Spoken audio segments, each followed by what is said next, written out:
After installation of the R-Mer Shield roof system, the rake trim is ready for installation. If installation of the R-Mer Shield system was started at the center of the roof, the gable clips will be the final to install.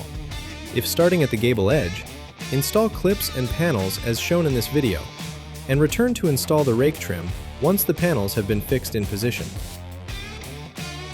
Start the rake trim installation by hooking the gable clips onto the panel leg and rotating them into position, ensuring the clips are set tight against the panel leg.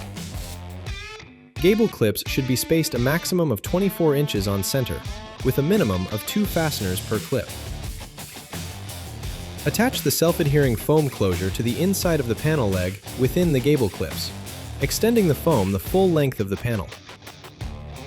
Dry fit the rake trim into position and mark the location of the hold-down cleat. Fasten the hold-down cleat to the outside face of the wall, securing the cleat with fasteners spaced a maximum of 12 inches on center.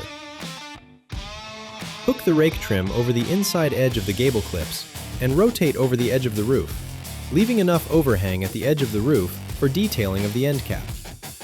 Push down on the outside edge of the rake trim to snap it into place over the hold-down cleat. Verify that the rake trim is fully engaged with the hold-down cleat along the length of the roof edge.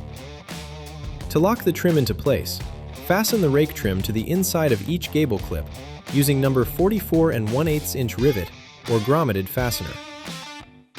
Now the rake trim is fixed into position. Notch the end of the rake trim as shown in the R-Mer Shield Installation Support Manual.